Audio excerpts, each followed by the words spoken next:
वाक्य याद है, श्री राज श्यामा जी। इतना सा भी जो हमको मन पूरे जीवन में याद रहेगा तो भी हम राज्य के दर्शन करने के पूरे अधिकारी हैं। तो एक बार मैं बोलूं और एक बार आप भी बोले और संगीत के साथ बोलेंगे। बोलिए श्री प्राणनाथ प्यारे की जय। राज श्यामा राज श्यामा राज श्यामा कहिए। राज श्यामा राज श्यामा राज श्यामा कहिए। राज श्यामा राज श्यामा राज श्यामा कहिए। राज श्यामा राज श्यामा राज श्यामा कहिए। तेरी विधरा के पिया तेरी विधरा रहिए।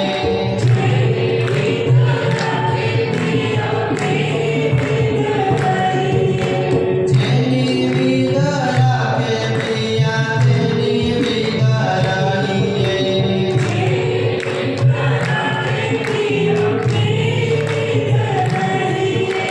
राज श्यामा राज श्यामा राज श्यामा कहिए।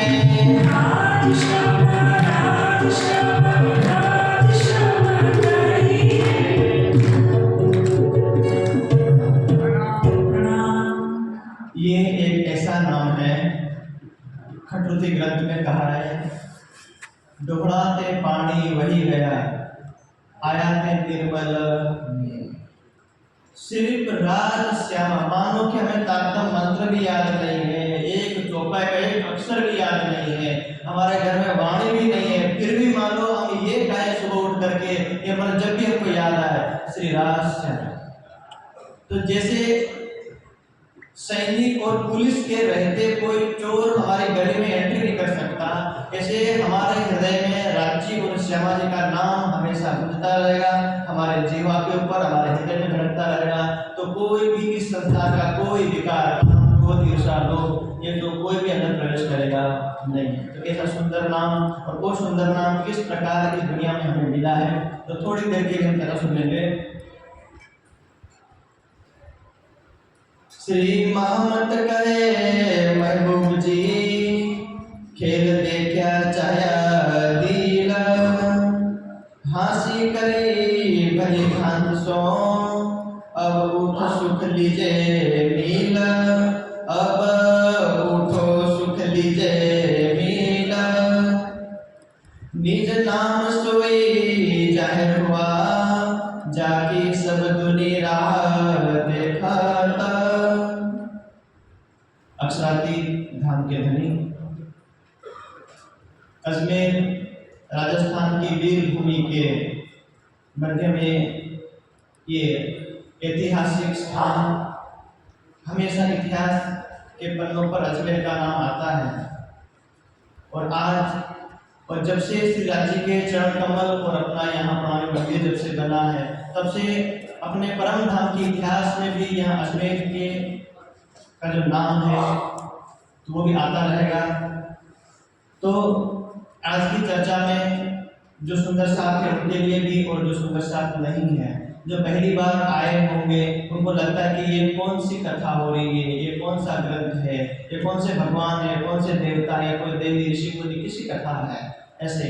तो उसके लिए और हम सबके लिए यदि हम भी कल जाकर के अपने मित्रों को, अपने के सहेलियों को किसी को बताएं कि भाई हम किसको मानते हैं, क्यों मानते हैं, कैसे मानते हैं और क्यों मानना चाहिए, तो उसके लिए हम ये वाणी का कीर्तन और प्रकरण नंबर 76 का जो ये भाव है, निज नाम सोई जाहिर हुआ, जाकी सब दुनी राह देख।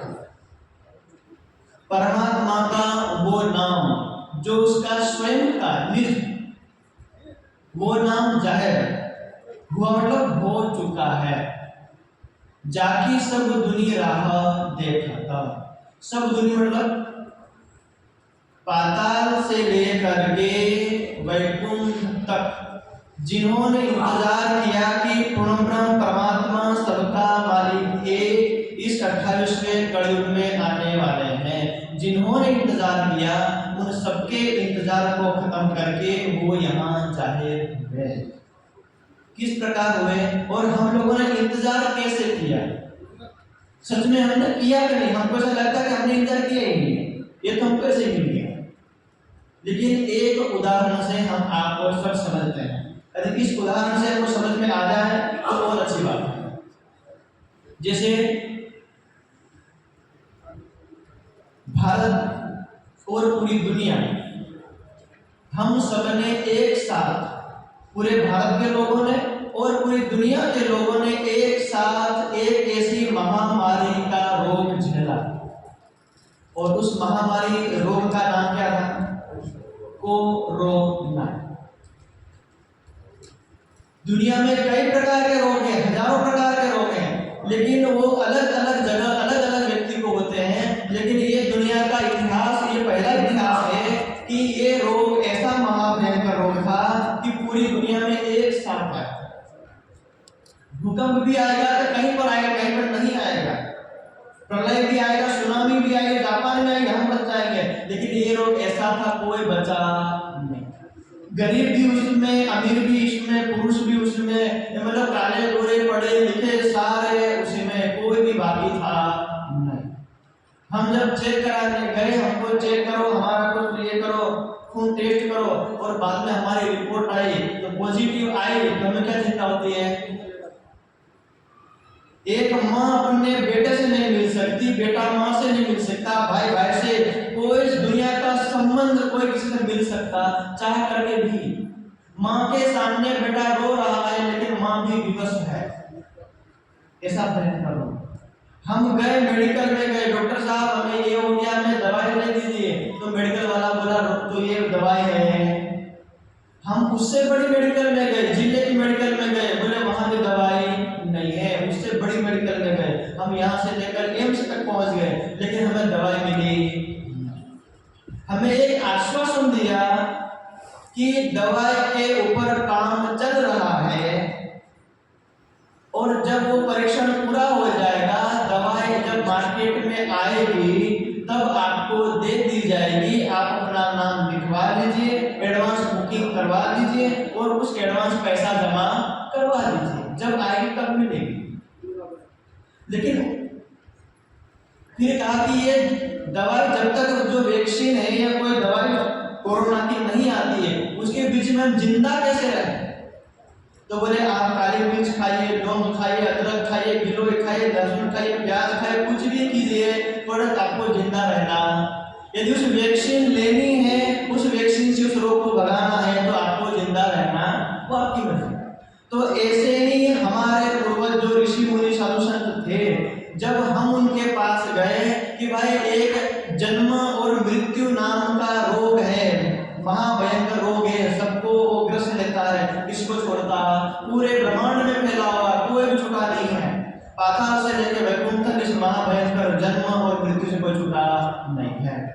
तब हमने पूछा कि इसका उपाय क्या है? तब आप मानो किसी साधु के पास गए, किसी संत के पास गए, कहीं भी गए, स्वर्ग वैकुंठ गए, सब जो घूम फिर गया है, लेकिन सबने क्या कहा? ये दवाई हमारे पास नहीं है, वो दवाई आएगी। जैसे मेडिकल वालों ने बोला कि कोरोना की दवाई हमारे पास है नहीं, पर समय होने पर वो आएगी, आप अपना नाम लिखवा लो। तो ऐसे ही हमारे साधु संतों ने ध्यान में बैठ के देखा, और जो त्रिकालदर्शी थे उन्होंने देखा कि वो जो रोग की दवाई है, वो रोग की दवाई क्या है? तमेव विदित्वा मृत्यु में, जो ब्रह्म परमात्मा सबका मालिक एक पोताने धाम में विराजमान है, खुद के धाम में, उसको जाने बिना जन्म और मृत्यु के चक्र से कोई छूट सकता नहीं है। ये ऋषि मुनियों ने कहा, और ये वेद वचन है। अब उसको जानने के लिए तो बोले अभी तो वो नहीं आए हैं, सतयुग में नहीं है, त्रेता में नहीं है, द्वापर में नहीं है, कलयुग के प्रारंभ में भी यहाँ पर नहीं है। उन्होंने बोला कि वो है तो नहीं, लेकिन आने वाले हैं। तो क्या कहा? जब तक वैक्सीन नहीं आएगी तब तक आप कुछ लहसुन वहसुन खा के जिंदा रहिए। इसलिए हमारे साधु संतों ने कह दिया कि जैसे जब तक निज नाम सोई जाहिर हुआ, स्वयं अक्षराती धाम के धर्म पूर्ण परमात्मा 28 28वें कलयुग में प्रकट नहीं होते हैं तब तक आप कभी स्वर्ग में चले जाइए, कभी वैकुंठ में चले जाइए, कभी वरदान ले लीजिए, एडवांस बुकिंग करवा लीजिए, एडवांस बुकिंग करवा लीजिए। तो एडवांस बुकिंग क्या होती है? जैसे मेडिकल में जाओ तो क्या बोले भाई एडवांस बुकिंग के 5000 रुपये लगेंगे और पहले नंबर पे हमारा नाम लिख लाओ 5000 और अपना फोन नंबर एड्रेस दे दो। जैसे ही वैक्सीन उधर से आए तुरंत फोन किया भाई पेमेंट 5000 वाले पहले आ जाओ, 2000 वाले बाद में, 1000 वाले बाद में, 500 100 और फ्री वाले सबसे एंड। बचेगी तो फ्री वालों को मिलेगी, बाद में नहीं मिलेगी। तो ऐसे ही जब कहा हमारे ऋषि मुनि ने कहा जिसको बुक करवाना हो निज नाम सोई जाए, सभी दवाइयों के सभी रोगों की एक दवाई यदि तुम्हें लेनी है बुकिंग करवा लो। क्या बुकिंग करवाना है? 28वां कलयुग, जम्बू द्वीप भारत खंड और सनातन धर्म में ये ज्ञान प्रकट होने वाला है। इसलिए हमारे जीवों ने उस इस निजनाम रूपी औषधि को लेने के लिए, सुनने के लिए, इसको पढ़ने के लिए, घर में बदलाने के लिए, इसके दर्शन करने के लिए हमारा ये जीव आज अजमेर की धरती पर है। इससे पहले किसी और ब्रह्मांड में कहीं और गुफा में था और वहां जाके तपस्या की। तपस्या करने के बाद जिस भी देवता भगवान से वरदान मांगा होगा उस भगवान ने क्या कहा होगा? हम टीवी और सीरियल में देखते हैं, क्या कहते हैं? कोई पूरा प्रकाशमान पीछे गोल गोल चक्र घूमता है, हाथ यूं करके आते, क्या बोलते हैं? वत्स तुम्हारी अति कठोर तपस्या से हम अति प्रसन्न हैं, मांगो। क्या मांगते हो? हम ध्यान किसके लिए बैठे थे? हमने तो कोरोना की वैक्सीन मांगी थी, तो उसके लिए बैठे थे। तो हमने जन्म मृत्यु के चक्र से छूटने के लिए वो ज्ञान मांगा था, वो तो कहीं था नहीं, तो बोले कलयुग में आएगा। तो हमने क्या बुक करवाया कि हमारा जीव कहीं भी घूमता फिरता रहे, लेकिन जब 28वां कलयुग आए और वो पूर्ण परमात्मा स्वयं पता आत्माओं सहित इस धरती पर प्रकट हो अपना ज्ञान लेकर के, तब हमें ऐसे 28वें कलयुग में भले गरीब परिवार में, भले स्त्री में चाहे पुरुष में, नहीं तो बहू बना के भेजना, बेटा बना के, दामाद बना के, मित्र सगा संबंधी मामा कुछ भी बना के रखना, पर कभी न कभी तो मुझे ये ज्ञान सुनने के लिए मिले। उसने बोला ठीक है तथा। अभी तो तुम सतयुग में हो, अभी तो 25 लाख वर्ष तक इंतजार करना पड़ेगा। बोले 25 लाख नहीं, 25 करोड़ वर्ष इंतजार करना, पर एक बार हम दवाई ले लेंगे, इसके बाद खुले हम बिना मास्क के घूमेंगे, हमें कोई कोरोना नाम की कोई भी वायरस हमारे नाक में घुसेगा नहीं। पर एक बार तो चूचूनी पड़ेगी, एक बार तो मेहनत तो करनी पड़ेगी। इसीलिए हमारा जीव पहले बैठा था। जब ये 28वें कलयुग में ये ब्रह्मज्ञान स्वयं श्री राज्य आए, जिसको हम सिंहासन पे देख रहे हैं, तो वह मूल ज्ञान वही स्वरूप है। आगे स्वरूप से जब आए तब जाकर के वाणी हम करेंगे, और ये वाणी जब हम लेंगे, हम इसको सुनेंगे, हम पढ़ेंगे, इसकी आरती परिक्रमा फूलमाला जो भी हम अपनी पूजा विधि करते हैं ये करेंगे, हम रोज करेंगे, कभी कभी नहीं हो, रोज। भोजन हम रोज करते हैं ना, ऐसा नहीं कि होली में कर लिया, दीपावली में कर लिया, शनिवार को कर लिया, मंगलवार को कर लिया, आज टाइम नहीं, आज निकल गए ऑफिस, ऐसा नहीं है। जैसे व्यक्ति को श्वास लेना आवश्यक है, भोजन आवश्यक है, पानी आवश्यक है जिंदा रहने के लिए, ऐसे ही परमात्मा का नाम भी अति आवश्यक है। इसलिए कहा कि जो पूर्ण परमात्मा कभी नहीं आए वो पूर्ण परमात्मा 28वें कलयुग में आएंगे। और नाम क्या जो है उनका लिखा हुआ, लिखा है, इसमें लिखा हुआ, वहां रहा गया था। यदि वहां पढ़ लेते तो क्या वाणी नहीं पढ़ते, इसलिए वहीं छुड़वा दिया है। इसमें लिखा वाणी में कि निज नाम सोई जाहिर हुआ जाकी सब दुनी राह देखा। हम सब दुनी, हमको लगता है कि हम राजा राम गाजन भाई के परिवार में आए, उनके परिवार में भी आने के लिए हमें वरदान मांगा था, हम ही क्यों आए और क्यों नहीं आए? हमारा ही जन्म प्रणवी परिवार में क्यों हुआ? हमारा ही जन्म प्रणवी परिवार के संबंध के रूप में क्यों आए? हम ही बहू बन के इधर क्यों आए? हम ही दामाद बन के उधर क्यों गए? ये सारा जो तकनीक है वो सारा पहले से कंफर्म था, ऐसा ही होगा। इसलिए ये ज्ञान हमें मिला, और ये ज्ञान आने के बाद इसको हम हृदय में धारण करेंगे तो हमें लाभ क्या होगा? मुक्त देशी ब्रह्मांड को आए ब्रह्म आत्मा सत, एक को नहीं पूरे ब्रह्मांड को मुक्ति देंगे। जैसे राजीव ब्रज में आए थे तो केवल ब्रज से बाहर नहीं गए थे, पूरे ब्रजमंडल को अखंड कर दिया। योग माया के सबलिक ब्रह्म, पूरा ब्रज रास वहां अखंड है।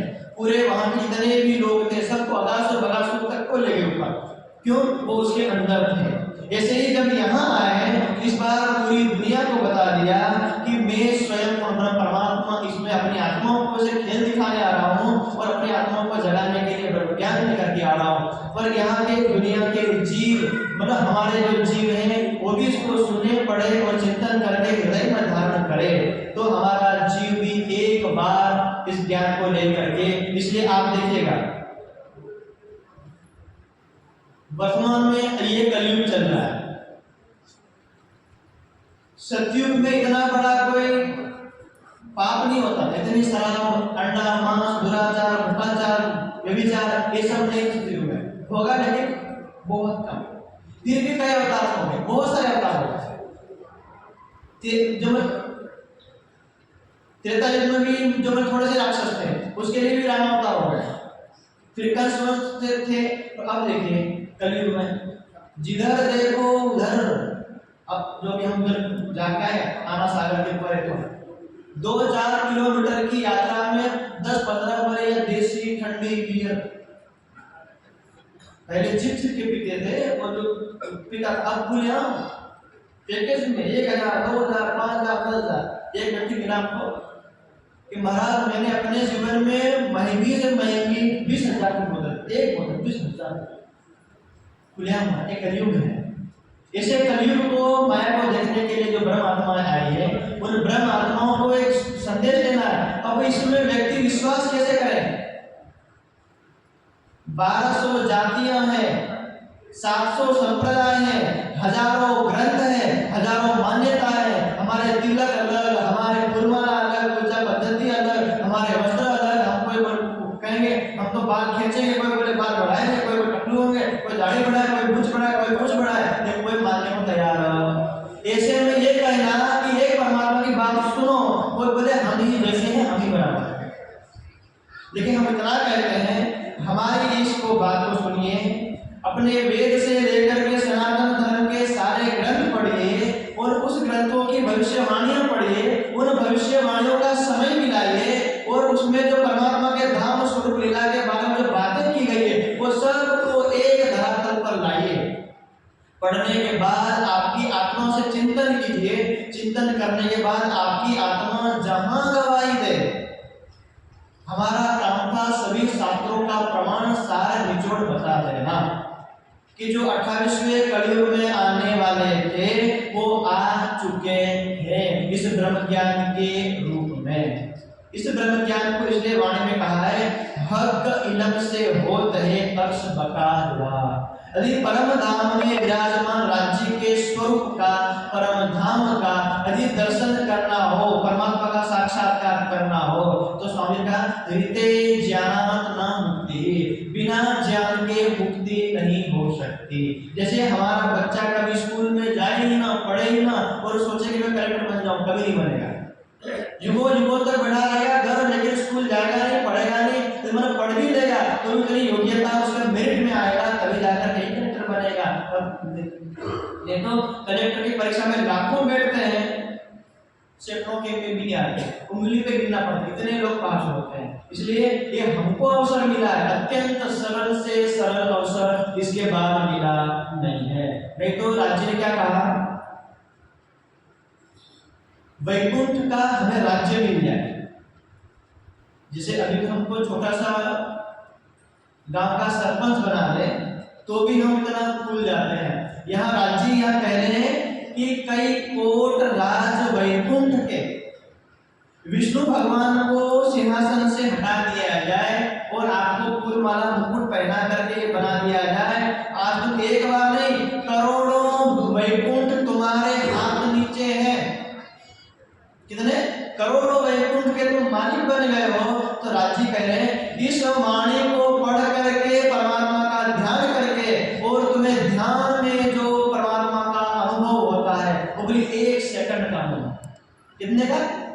कई कोट राज वैकुंठ के न आवे इनके खीन समान। कि आप परमात्मा के ध्यान में बैठ जाओ और परमात्मा के उस स्वरूप की, प्रेम के स्वरूप की एक झलक हमारे आत्मा के हृदय में आ जाए। उस एक झलक के सामने करोड़ों वैकुंठ का सिंहासन भी इसके बराबर आ सकता नहीं है।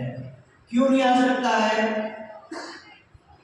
जिस वैकुंठ को हम प्राप्त करना चाहते हैं वो वैकुंठ महाप्रलय में लय होने वाला है, ऐसा भागवत महापुराण कहते हैं।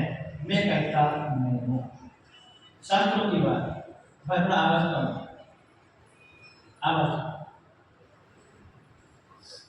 तो इसलिए वैकुंठ का राज्य इसलिए कि तुम्हें जो मतलब अखंड मुक्ति कौन दिलाएगा? तो जैसे वैक्सीन आएगी तो वैक्सीन से पहले आप लेके रखिए। तो ऐसे जिसने वैक्सीन लगा लिया, उसने सर्टिफिकेट ले लिया, अब वो खुले हम घूम रहे, कोई कोरोना होगा कुछ नहीं। इसलिए ताकि निज नाम सोई जाहिर हुआ, वो राज्य का नाम यहाँ आ गया है। इसलिए अब हमारे अमृत क्या है, हम पिए क्या पिए? कई बार हमको लगता है कि हम जैसे कि आना सागर है, तो हम जब यहाँ पढ़ते थे तो कई सारे लोग आते तो आना सागर में नहाते भी हैं और फिर उसमें पानी लेके आचमन भी करते हैं, जो करते हैं, जो परंपरा मानते हैं। कुछ अपने सनातनी भाई हैं, जो अपने हिंदू भाई हैं, वो गंगा यमुना सरस्वती संगम में या हरिद्वार ऋषिकेश जा करके वहां भी नहाते हैं, फिर उसी कुओं में गंगा जल ले भी आते हैं। तो हम सोचते हैं कि गंगा में नहा लेंगे तो हमारे पाप धुल जाएंगे।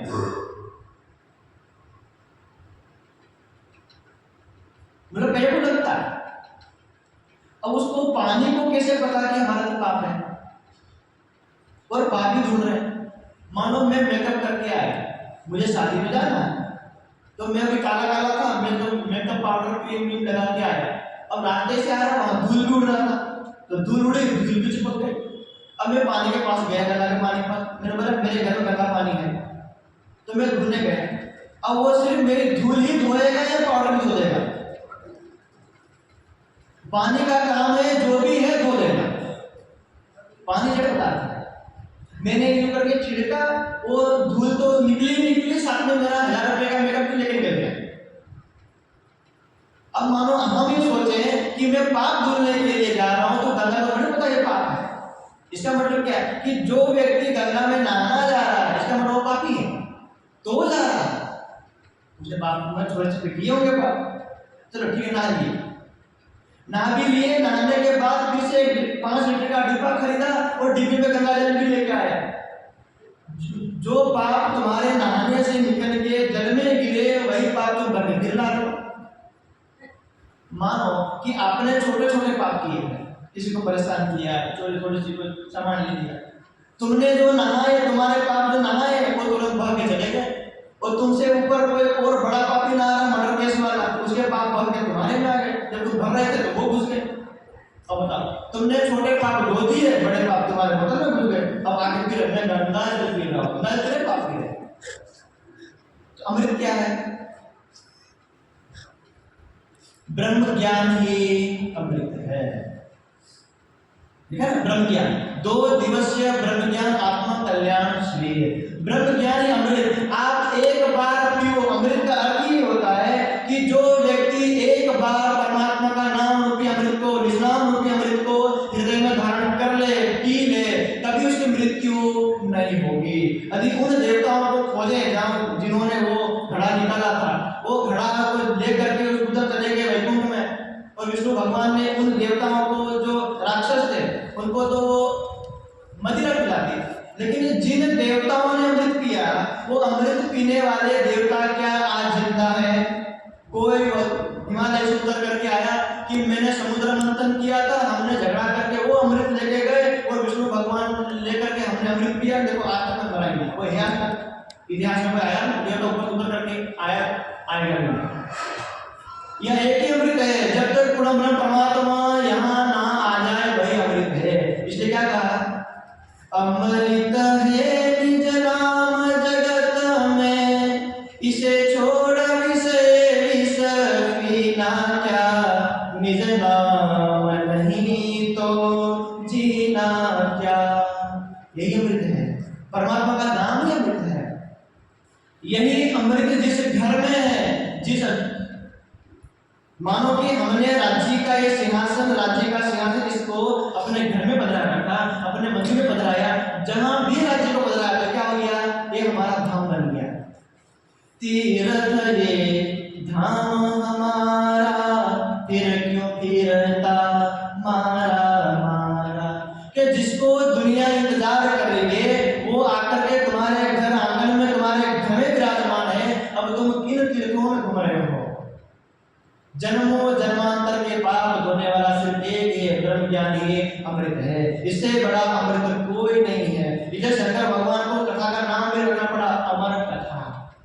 इससे पहले शंकर भगवान ने 64 तंत्र कहे, 64 तंत्रों में 63 तंत्रों में कभी नहीं कहा कि मैं अमर कथा कर रहा हूं। ये एकमात्र 64वां तंत्र उस गुफा में कहा, वो भी इस वाणी के बारे में कहा कि वो आत्माएं आएगी, आत्माओं को जगाने परमात्मा आएंगे, वो अपना ज्ञान लेकर के आएंगे। उस ज्ञान में पूरा परमधाम की वाणी है। जो भी उसको मानेगा, सुनेगा, पूजेगा, वो हमेशा के लिए पार हो जाएगा। देखिए हमारे लिए क्या गया, अमृत है। अब राज्य को, इस स्वरूप को छोड़ करके दुनिया में कुछ भी नहीं है।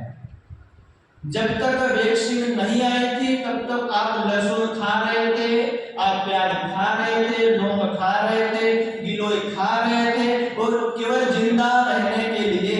जैसे ही वैक्सीन आ गई और वैक्सीन लगवा ली, अब ये गिलोय की जरूरत नहीं है। इसलिए जब तक हमको ये परमात्मा का ज्ञान वाणी एक 28वें कलयुग में नहीं मिली थी, तब तक हम इस देवता को, उस देवता को, उस ग्रंथ को कभी स्वर्ग, कभी वैकुंठ, कभी नरक घूम रहे थे। लेकिन एक बार ये ज्ञान हमें मिल गया तो अब सीधा हम कहाँ जाना है, अखंड योग माया के ब्रह्मांड में। यदि यहाँ भी चुप गए, आप ये मत मानो मैंने दातम लिया है, मेरे घर रांची है तो मेरे को वो स्थान मिलेगा। यदि ऐसा होता तो हमारे बच्चों को हम सिर्फ स्कूल में एडमिशन करवा दो, पढ़ने मत जाओ, बुक भी नहीं खरीदना, जाना भी नहीं, बोला हमने एडमिशन करवा दिया, पास हो गए, पहला दूसरा 5 मिनट कलेक्टर बन के निकलेगा बच्चा, जाएगा नहीं, एडमिशन फीस भर देंगे, एडमिशन करेंगे, होगा। एडमिशन भी करवाना है, पढ़ाई भी करनी है, होमवर्क भी करना, मेहनत भी करनी है, दिन रात एक कर देना इसको प्राप्त करने के लिए। हमें सिर्फ इसको प्राप्त करने के लिए वरदान मांगा था। प्राप्त करने के बाद मानो मैं वैक्सीन हाथ में जेब में लेकर के घूमूं, 1 लाख रुपए की वैक्सीन जेब में लेकर घूम रहा हूं मैं, तो क्या होगा? सुई चुभने से डरता हूं तो क्या होगा? वो वैक्सीन मुझे मृत्यु के चक्कर से छुड़ा सकते नहीं है। इसलिए अत्यंत सरल से सरल तरीका बताया राज्य ने। क्या बताया? पहले तो इस ब्रह्म ज्ञान को प्रत्येक सुंदर साथ के घर में होना चाहिए। प्रत्येक जो ये कहता है कि मैंने निजना मंत्र लिया है और मैं सुंदर साथ हूं, तो उसके घर में ये वाणी ब्रह्मवाणी होनी चाहिए। आपके पास अच्छे से वादा वस्त्र भले ना हो, आप सामान्य वस्त्रों से भी इसको ढके रखेंगे तो कोई दिक्कत नहीं है। फूल माला ना हो, सोना चांदी की कोई माला ना हो तो भी चल जाएगा, लेकिन इसको रखना है। यदि आपको पढ़ना नहीं आता, यदि केवल आप इसका पूजा पाठ भी कर लेंगे, इसका मतलब मैं ये नहीं कह रहा हूं कि इसको पढ़ना नहीं है, ढक के रखना है, पूजा पाठ करनी है। उसके 3-4 तरीके हैं। पहला ये कि मुझे कुछ भी नहीं आता, मैं सिर्फ पूजा कर सकती हूँ या पूजा कर सकता हूँ, तो बोले आप यदि मानो पूजा करेंगे सुबह शाम नियमित रूप से, यदि आप आधा घंटा मेरी आत्मा का प्रियतम प्राणनाथ स्वयं इस वाणी के रूप में आया है, तो वो उस भाव से भोग लगाना, आरती करना, फूल माला वागा वस्त्र करना, उस भाव से यदि हम करेंगे, ये दुनिया जब खत्म होगी, महाप्रलय की तरफ चली जाएगी, हमारा जीव जब यहाँ से देह प्राणायाम परलोक मार्ग की तरफ जाएगा, तो हमारे जीव को 7वें नंबर का मुक्ति स्थान मिलेगा। कौन सा नंबर का? 7वां।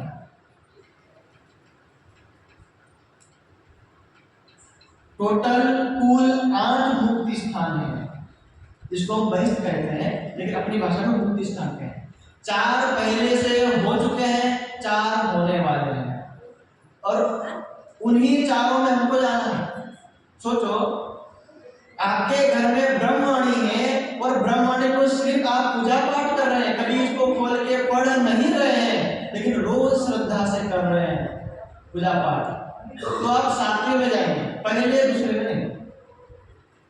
आप भी पहले दूसरे में हम कोई भी जा सकता। कैसे? इसको घर में पधराए, सुबह इसको खोल करके 50 चौपाई पढ़े, चिंतन करें, और इसमें ये लिखा हुआ है परिक्रमा ग्रंथ में, चितवन युगल किशोर की, कि आप अपने जीवन में युगल किशोर या सिंहासन पर बैठे, इसकी चितवनी कीजिए। मतलब ध्यान में बैठ जाइए और देखिए कि उनके चरण कमल कितने सुंदर है, हस्त कमल, नैन कमल, मुखारविंद, उनका मुकुट पाक वस्त्र से कितने सुंदर है। 10 मिनट, 15 मिनट, 20 मिनट, 25 मिनट, आधा घंटा कम से कम कीजिए। इतना भी करते करते भी प्राण निकलेगा, एक झलक दिख गई, वही जीव निकलेगा तो पहले में जाएगा। जो केवल उसको वादा वस्त्रों से ढक करके केवल हम पूजा कर रहे थे तो सातवें में जा रहा था, लेकिन थोड़ी मेहनत कर ले, इसको खोला और पढ़ा, और पढ़ने के बाद ये मिला कि आपको चितवन युगल किशोर की, कि आपको युगल किशोर का ध्यान भी करना है, राजीव और श्यामा जी का, आप रोज आधा घंटा कर रहे, आप पहले में जाओ। और पहले में जाने का लाभ क्या मिलेगा? पूरी दुनिया एक साथ इस अखंड योग माया के ब्रह्मांड में खड़ी हो जाएगी, और जो हमारा जीव बनेगा अजमेर की धरती पर कैसे भी थे, यहाँ अपने भारत धरती पर पहली बीच में जाएगा, बाकी के नीचे वाले सातों के स्थान वाले तो वो उठ के रोज प्रणाम किया करेंगे। किसको प्रणाम किया करेंगे? जो सुंदर साथ यहाँ राज्य बदलाए हैं, राज्य को पढ़ा है और पढ़ करके ध्यान किया है, ऐसा सुंदर साथ पहली बीच में जाएगा।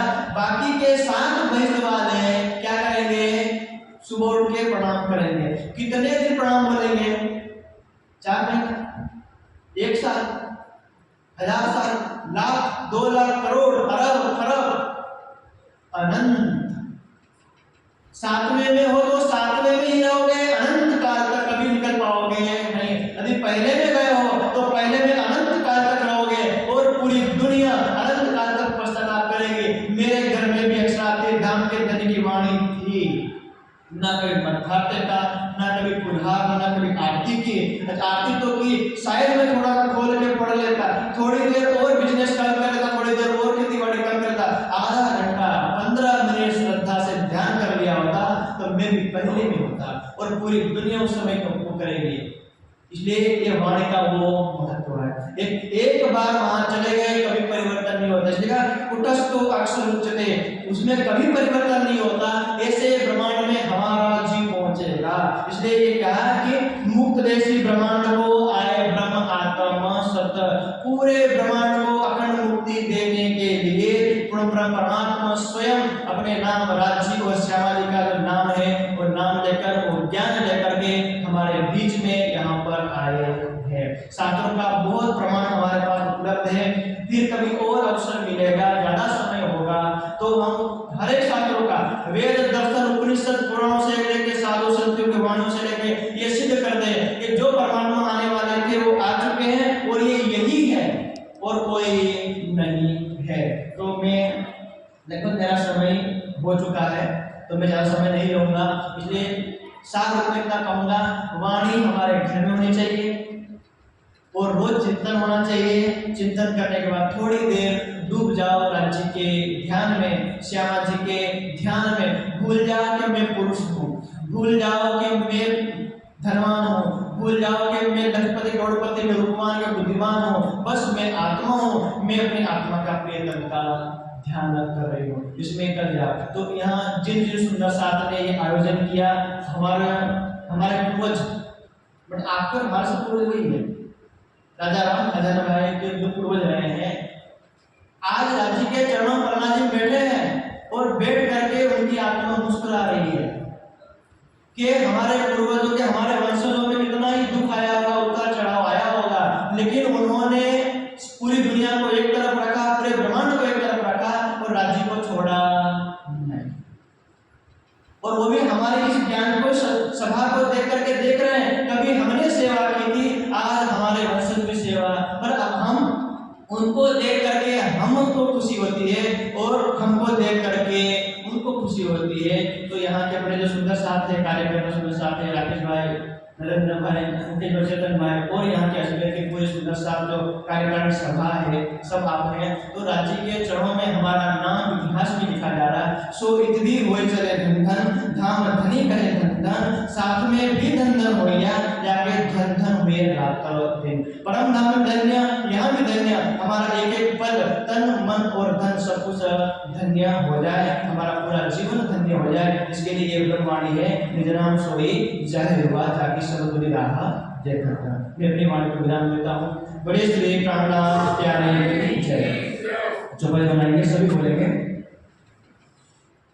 निज नाम सोई जाहिर हुआ, निज नाम सोई जाहिर हुआ, जागी सब दुनि राह देखत, जागी सब दुनि राह देखत, मुक्त देसी ब्रह्मांड को, मुक्त देसी ब्रह्मांड को, आए ब्रह्म आत्मा सत, आए ब्रह्म आत्मा सत। बोले श्री प्राणनाथ प्यारे की जय। प्रणाम। अति सुमधुर श्री प्राणनाथ जी की वाणी, तारतम वाणी कीर्तन किताब के माध्यम से आचार्य श्री आपने सब सुंदर सा एवं धर्म प्रेमी सज्जन वृंद को प्रेम, अनंत प्रेम, सिर्फ प्रेम नहीं, अनंत प्रेम से सराबोर किए, प्रेम के सागर में डुबोए। ऐसी सुंदर चर्चा में श्री प्राणनाथ जी की वाणी के सिद्धांत